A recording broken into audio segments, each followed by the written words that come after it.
The summer break is finally over, hockey's back, preseason has just started, and it's finally time to look ahead.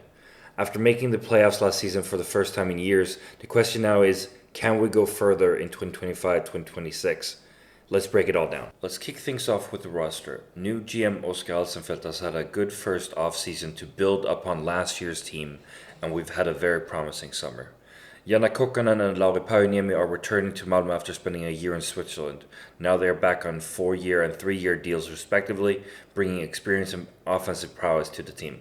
As we all know, Kokkonen is a natural playmaker and driver of play with a surprisingly good wrister, while Pauniemi remains an absolute weapon, particularly on the power play with his lethal 1T from the left circle.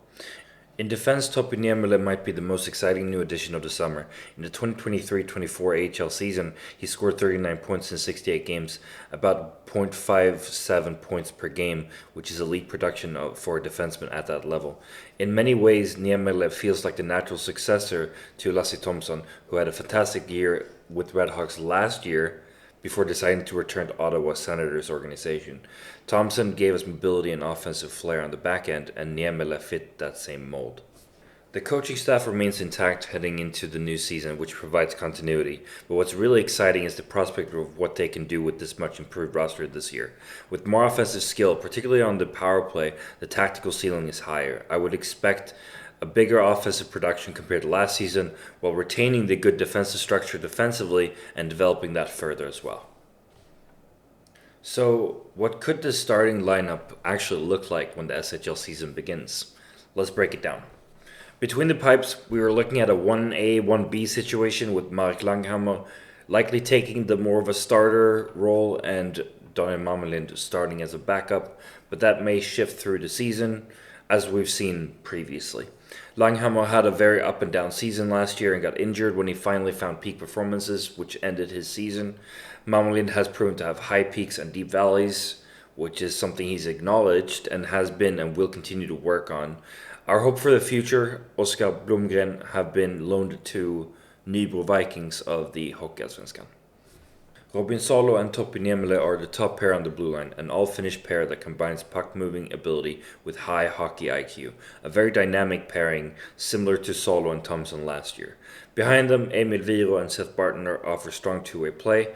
Both of them are new additions to the team this offseason. Johan Ivarsson and Patrik Norén round out the group with experience and solid shutdown potential. Both are capable of logging tough minutes defensively and on the PK. And as depth, we've got Martin Schreiber and Yusuf Bergo, two younger defensemen ready to compete for ice time throughout the season. For the forward lines, Joona Ikonen, Jana Kokkonen, and Lauri Pauniemi will be on the top line. Very dangerous top line there. Kokkonen's playmaking, Pauniemi's lethal shot, and Ikonen's speed and work ethic create a great balance of skill and energy. Solid second line here with Carl Persson, Fredrik Hennemark, and Axel Sundberg. Hennemark bringing physicality and net presence with scoring touch from both wingers. Solid top six unit. Third line would be Petter Westerheim with Robin Hansel and Linus Öberg. A hardworking third line with two-way responsibility and offensive upside. Öberg could surprise a lot of people this year. The fourth line would be Maximilian Eisenmenger, William von Barnekow, and Thomas Berg Paulsen. Young, hungry, physical. A perfect fourth line for energy and forechecking. And for depth, we have Filip Björkman and Fredrik Larsson, and they will be pushing for ice time and ready to jump in whenever needed. Special teams are crucial in tight games, and for the Redhawks this season, both the power play and penalty kill look set to be real strengths, something we haven't seen in many years. The Redhawks usually set up with an umbrella formation or a 1-3-1, which maximizes shooting lanes and puck movement. And I predict that on the power play, we'll have a power play unit of Robin Salo, Lauri Pauniemi, Jana Kokkonen, Carl Persson, and Fredrik Hennemark. Fredrik Hennemark would be just in front of the net. Carl Persson would be operating in the bumper position in the middle between the circles.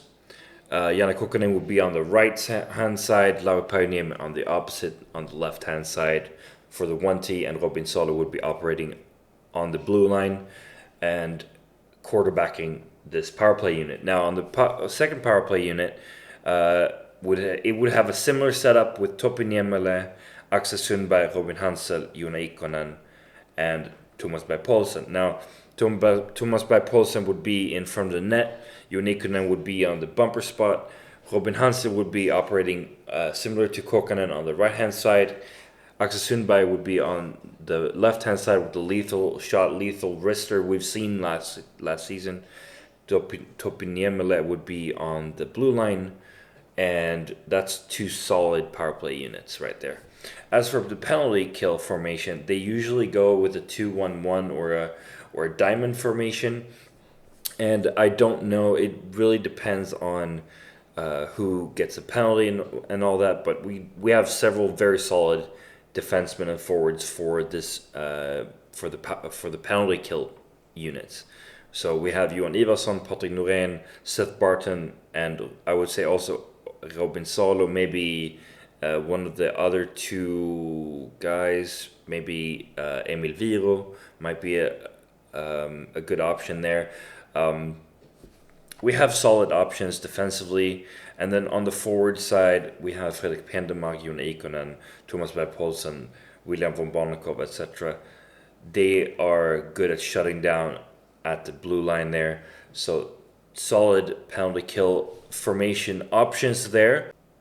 Last season's first round playoff exit might not seem like much on paper, but after several years without postseason hockey, it was a real step forward.